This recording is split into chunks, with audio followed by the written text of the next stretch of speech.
Hello, my name is Larry Beaty. My age is 76, and today's date is September 11th, 2015, here in Sacramento, California. I'm here with my marriage partner, Boyce Hinman. Hi, and I'm Boyce Hinman. My age is 76. Today is September 11th, 2015. We're in Sacramento, California, and I'm here with my husband, Larry Beaty. Well, Larry, would you like to start with talking about your early childhood history?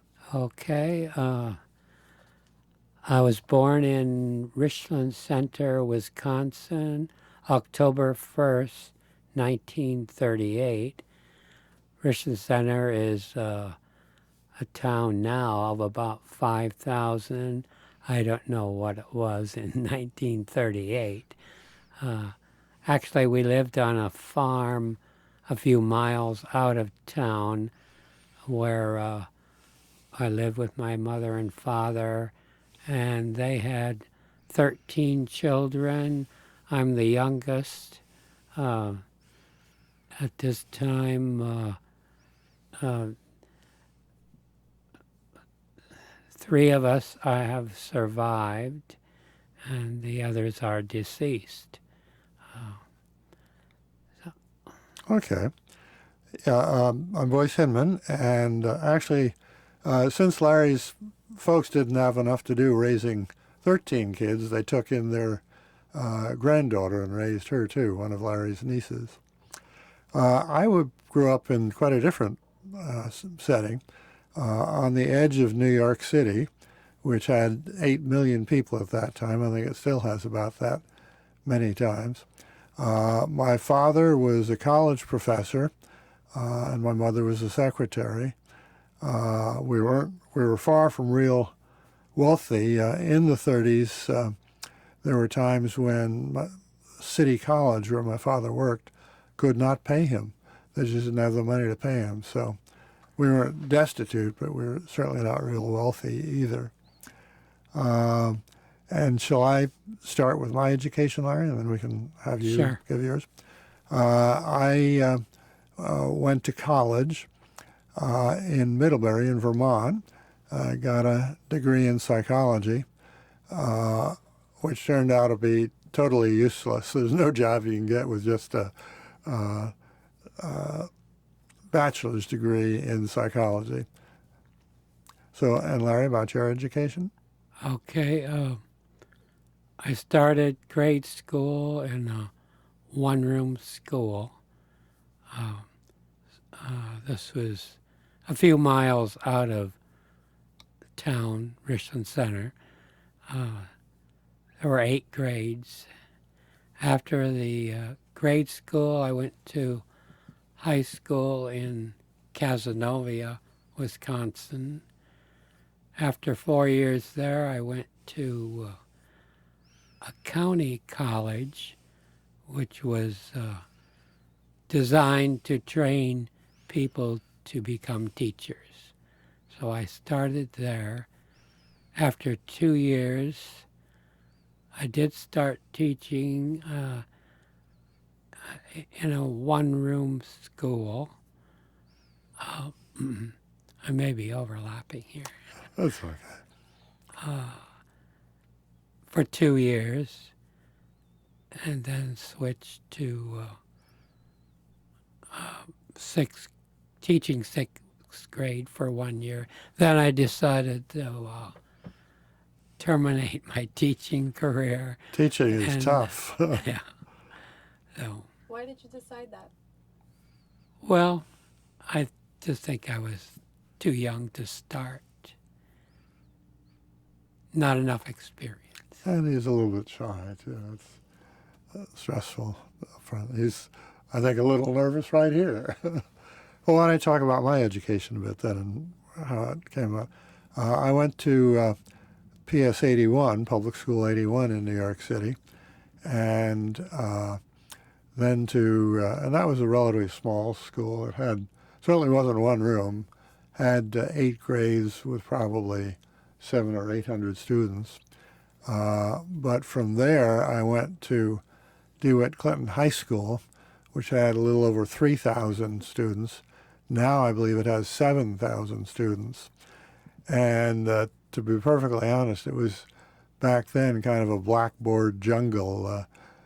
Students would have fights, but luckily in those days, the weapon of choice was milk cartons filled with water rather than guns.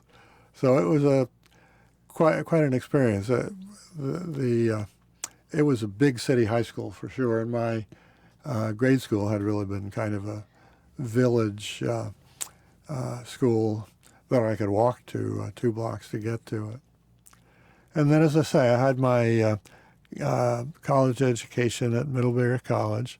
Got a degree in psychology, and then I suppose you've talked a little bit about your work history. I can talk about mine too. I worked for a few years after the Army in 2 different insurance companies, one in New York as a claims adjuster and one in Denver as an underwriter, insurance underwriter, which meant that I would get applications for either health insurance or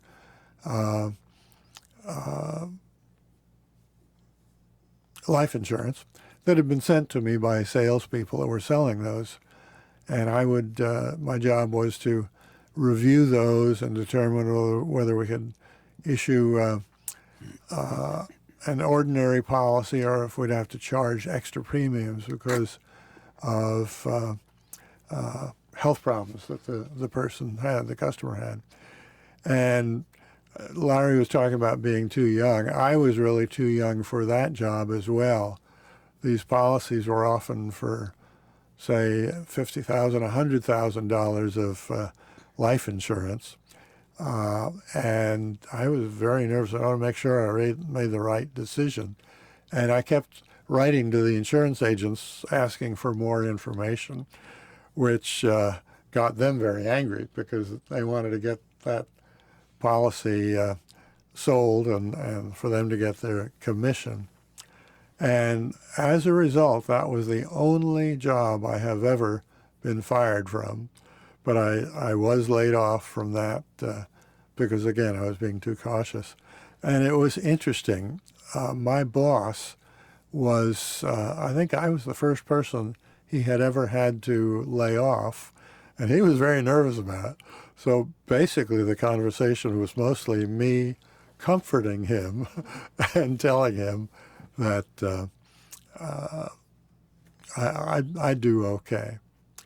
So for a while after that, I couldn't find jobs and ended up working for private employment agencies helping people to find jobs.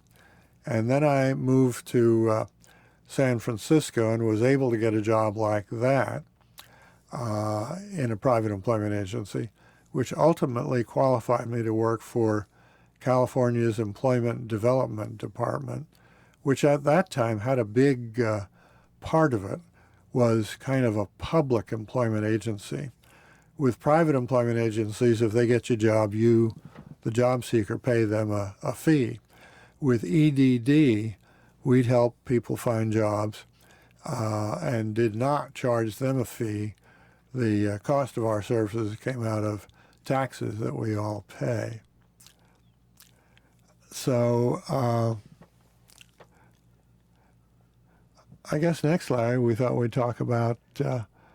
Well, I should go back to my work history. All right. I know during my tenure as a teacher, I went to summer school at a University of Wisconsin satellite campus and eventually got a degree. Mm-hmm. Then somewhere along the line there was a couple of years military service, and then you worked in a munitions factory. Yeah, testing basically gunpowder. Mm-hmm. So after that, I've had also another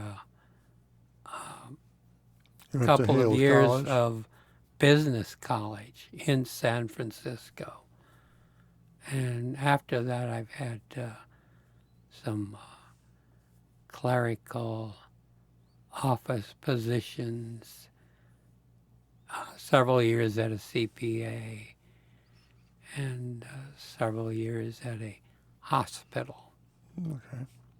How about I tell about how we met and Yes. what's gone on since then? Larry got to San Francisco in 1969. I got there in 1970. I was single at that time, and to be honest, desperately lonely. I am a gay man, but right from the time I finally admitted that to myself, I wanted to marry and settle down, but with just a guy. And that was pretty obvious, I think, to the various gay people I tried to make friends with, and as a result, they all fled me. They didn't want to marry and settle down so early in their lives. So finally, I was getting counseling about being so lonely, and the counselor suggested, well, why don't you just get a roommate? At least then you'll be, have some companionship.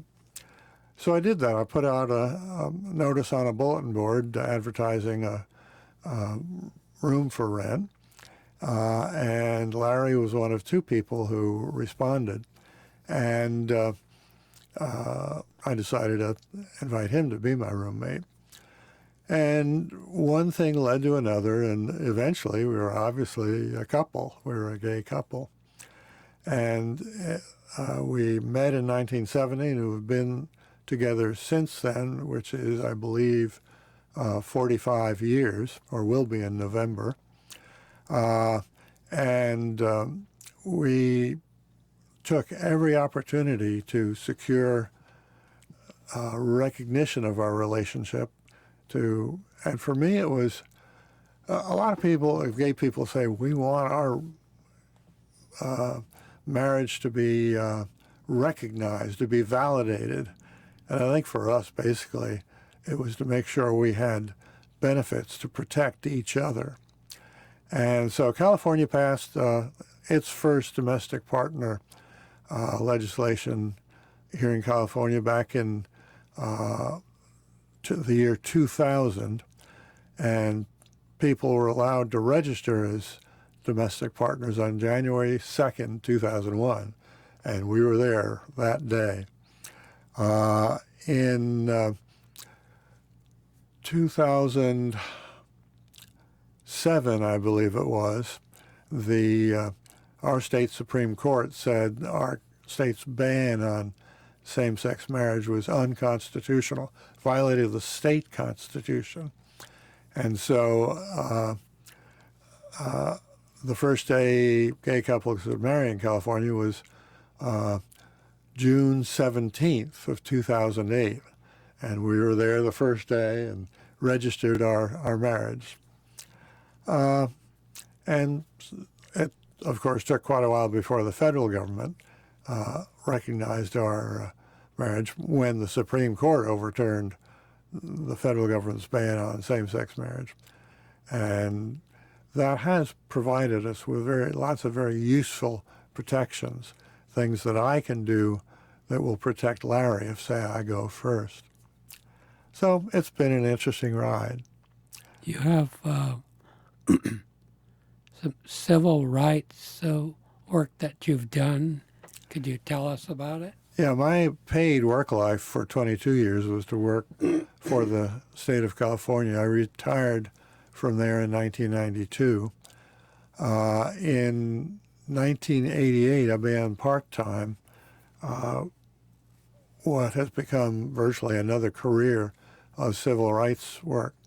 Worked part-time until I retired, but then in 1992, went to full-time with an organization I founded. I was pointing out that there was some earlier work, too. We lived in San Mateo County for a while, and I lobbied the county to add sexual orientation to their civil rights ordinance. And after a year or two, we succeeded. We persuaded the county to add that to their civil rights ordinance. But then again, as I say, in 1998, actually with the help of the River City Democratic Club, I began an organization called the Lambda Letters Project, which lasted until 2004. And in that, I helped people write to their legislators in support of legislation relating to HIV and AIDS, LGBT issues, which is lesbian, gay, bisexual, and transgender issues, but also economic justice issues, laws that would help people on limited income, person of color legislation, and women's legislation. And it's been a really fun ride. I did finally, earlier this year, have to retire from that because the work was really intense. I was putting out 2 legislative alerts every weekday for 6 to 8 months each year. And that was intense. And eventually I had started having health problems earlier this year and had to quit that for that reason. But I am now doing a blog that provides kind of editorials on very interesting issues, I think. And Larry is reminding me that as an employee of the Employment Development Department, I challenged my employer in a couple of ways, and in one of them won. I started working at EDD down in the San Francisco Bay Area, was offered a job at EDD in Sacramento, and the job offer included a promise to pay my relocation expenses, which included the cost of a realtor to sell my home in San Mateo and moving expenses from San Mateo to Sacramento. And when I did make the move, got up here to Sacramento, I turned in the paperwork with the cost of the realtor, the cost of moving expenses. But they noticed Larry's name on the property that was being sold in San Mateo and the one we bought up here. And they said, oh, for that reason, we didn't offer to pay relocation expenses for that stranger, someone that you're not even related to, Larry Beaty. So I appealed that decision and eventually went before the Board of Control, and they agreed with me. And they paid the full relocation expenses for the two of us. A few years later, in 1982, the state had an open enrollment period in which state employees and retirees could either apply for insurance offered by the state or to perhaps change from one insurer to another. And so I said, I'd like to get Larry Beaty on my health insurance policy. And they refused. And then with the help of a project that was then called the Lesbian Rights Project, and which is now the National Center for Lesbian Rights, went to court and lost at the bottom level. We took it to the appeals court and lost there as well. The state appeals court lost there as well. And it was clear that we weren't going to win at the state Supreme Court level either, so we had to give up. But a lot of people talk of the struggle for the right of same-sex couples to marry is beginning probably in the early 90s. And Larry and I were doing that kind of work in the early 1980s. Oh, another interesting thing about my history is that back in 1987, there was a march on Washington for LGBT rights, lesbian, gay, bisexual, and transgender rights. And the thing that stimulated the march was that in the previous year, 1986, the U.S. Supreme Court had approved a law in, I believe it was in Georgia, that we felt was discriminatory. And the issue was that in Georgia, there was a city that had, their police had issued a traffic ticket against a young man who happened to be gay, and he didn't pay the ticket. So ultimately, they came to his home to bring him a summons to court, and they knocked on the door, and the door was opened, and someone else opened the door, and they said, "Where is such and such person?" Say Joe Jones. And the person who answered the door said, "Oh, he's in that room." Well, the bare truth is that Joe Jones was right at that instant having sex with another man in his own bedroom. And so then the police issued a citation for him and took him to court for having sex with another man, which was illegal at that time. And you would understand maybe sex in public, in a public park or something like that. So this was in the privacy of his own home. The Georgia courts convicted him for having sex in the privacy of his own home. That went to the U.S. Supreme Court, and they upheld the Georgia law. And to object to that, a national march on Washington was held to express our disapproval of that decision. As part of it, it was decided that people would attempt to peacefully enter the U.S. Supreme Court building to bring their grievances to the Supreme Court. And we were trained by Quakers, people from all over the country, in passive resistance. And we were all committed to being very peaceful, very polite, but very firm in wanting to get into the Supreme Court and express our disapproval of their decision. Everybody had, and the Washington police assumed that maybe at the outside 50 or 60 people would try to do that. But when we got to Washington, there was a huge crowd out in front of the Supreme Court building, and 800 of us attempted that day to peacefully enter the Supreme Court. We all got arrested. I ended up, I was a felon for the first time because I was convicted of an unlawful act in attempting to do that, and was given 6 months probation.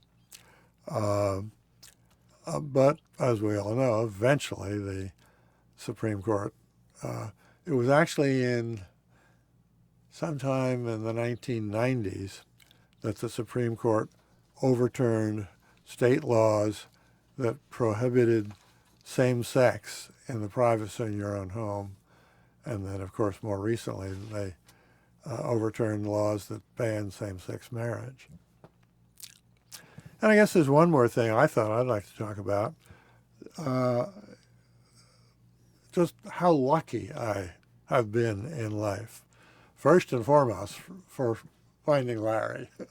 He is the rock on which I live. But also in my earlier history, I was coming to acknowledge that I was gay during my college years. And sadly for me, I was intensely guilty, feeling intensely guilty about it.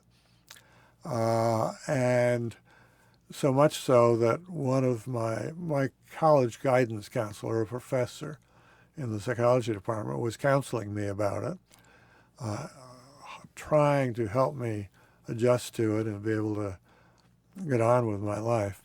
But there was a guy on campus that I had a real crush on, and in my sophomore year, and his too, he eloped with a woman, and I was just absolutely devastated, and I couldn't handle my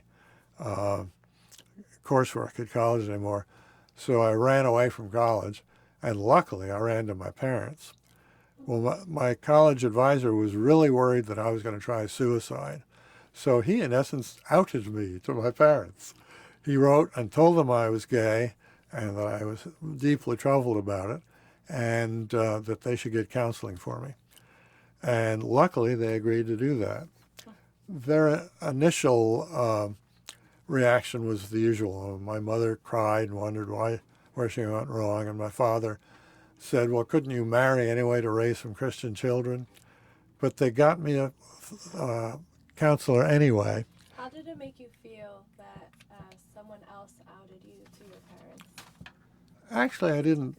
That in itself didn't bother me that much.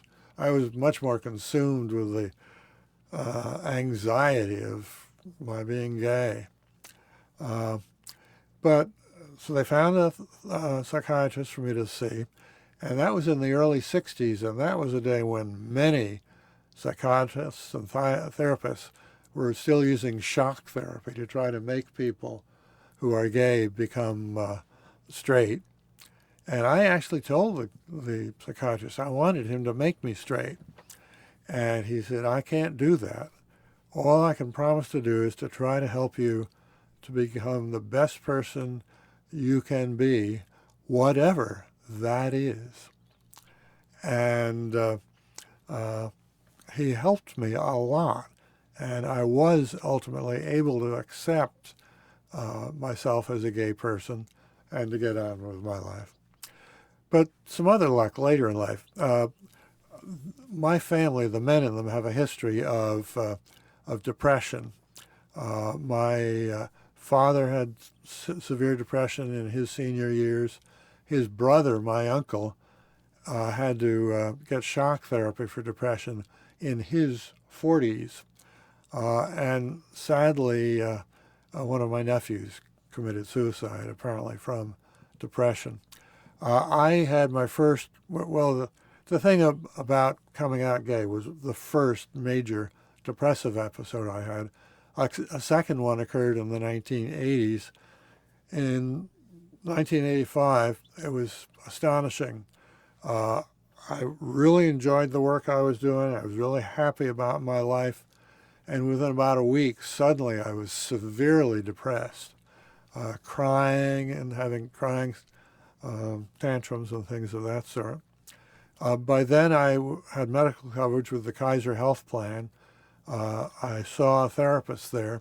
In those days, they still had limits on the number of sessions per year that their patients qualified in psychotherapy. But when I reached the limit in, I think, probably 1985 or 6, the doctor threw out the rules.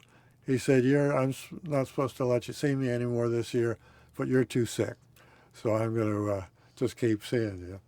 So it was really, really great. And as I say, ultimately the foundation that has made life so wonderful for me is my ability to share my life with Larry. I think he sometimes probably thinks not so much, but we've had a wonderful, wonderful life together. Do you want to talk about your favorite moments together?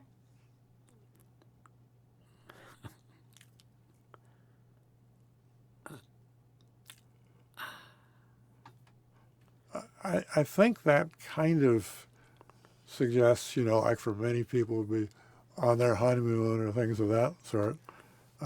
It's definitely surrounding, again, my relationship with him and my marriage and my ability as a result of that marriage to make sure that he's well taken care of if I should go first.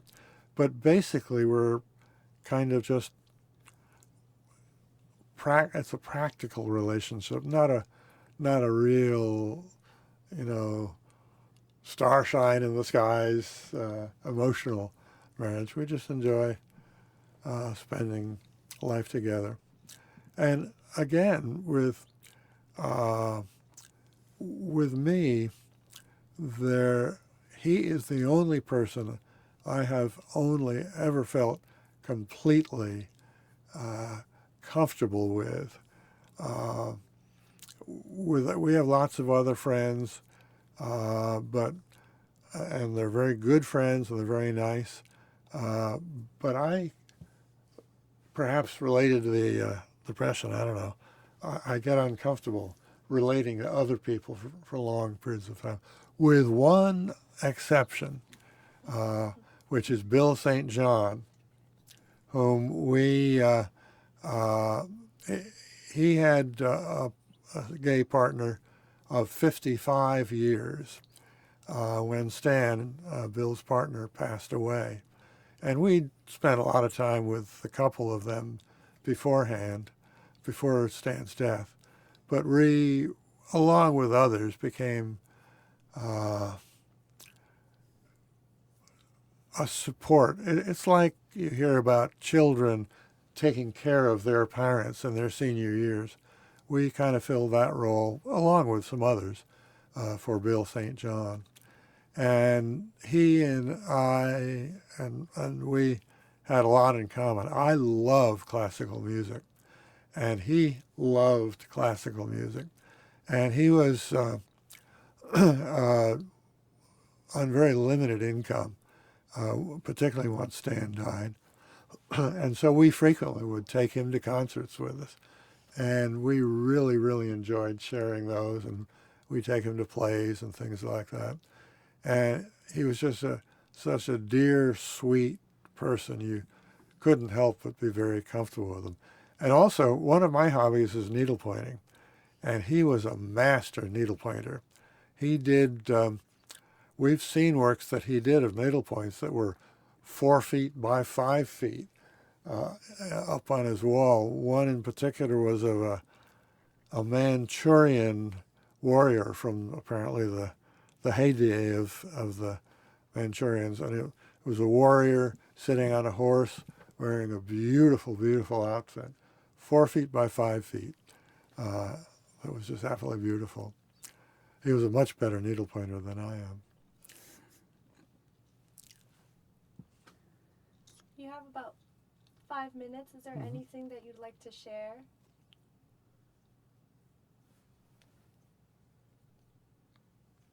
Tell each other? I love you. He's not good at saying that. Can I tell you about your family as it relates to that, the scene we saw with Michelle? I don't remember that. Well, okay. Stop me if you don't want me to. Larry is absolutely wonderful in demonstrating of his love for me, but it's not by saying, I love you and things like this. He provides so much wonderful support to me, and helping with cooking and the housework. And for years, he dealt with me constantly working at lobbying and with him having to help out with it. And those are ways he has beautifully demonstrated his love for me. But his siblings are not real good at expressing love in the lovey-dovey way either. And he has a great niece, Michelle, who lives here with her husband and children. About a year or so, Michelle's mother, who is Larry's niece, and Larry's sister, Pat, came to visit Michelle. And when the visit was over, we needed to take Michelle's sister, mother, and grandmother To the airport. to the airport. And Michelle's mother was there and was hugging her daughter. She was not going to have to leave and not see for 6 months or a year. And they were both crying and hugging and everything. They couldn't bear being apart. Larry, I, and Larry's sister, who was Michelle's grandmother, were standing there impassively, no particular emotion expressed at all. And at one point, Larry turned to me and said, "My generation doesn't do that." So, but they have other ways of expressing their love. So it's been a fun family to deal with. I particularly loved his Aunt Mattie. And I don't know if you have ever seen the old Ma and Pa Kelly movies, Kettle. Kettle movies. But they were two actors who in several movies played husband and wife, and they always had the same character. And Ma Kettle was always a big, brassy, loud, very friendly kind of a woman. And Larry's Aunt Mattie was like that. She broke the mold for their family. And she was lots of fun to be with. She actually was visiting us when I had to have her hernia surgery, and she nursed me back to health once I was back home. And at one time we were talking, and somehow my mother came up, and I was telling Maddie how my mother was having trouble as an older woman. She couldn't walk real well, and it was hard to get up and down. And Maddie said, "Oh, I don't have any problem like that at all." Maddie was in her mid-80s. She said, "I don't have any problem like that at all." Whereupon she immediately dropped to the floor, stuck her feet up in the air, and started pedaling. And then when she was done, she put her legs down. She didn't grab something to pick herself up. She just got up. So, but she also was a country village kind of person. And with the trip that she visited, I don't know if it was that same trip or not, we told her, let's tour the state somewhat. And she said, okay. And so we drove off, and it got to be about noontime. She said, we told her, well, we're going to find a place to have lunch. And she said, "You're not going to take me to a Mexican place, are you?" So she was dear soul, but she was small town, small country people. So just a few years ago, Richland Center did get a Mexican restaurant. Yeah. Richland Center, by the way, is also the birthplace of architect Frank Lloyd Wright. Mm-hmm. Grew up right near him. Is there anything else you'd like to share, or just?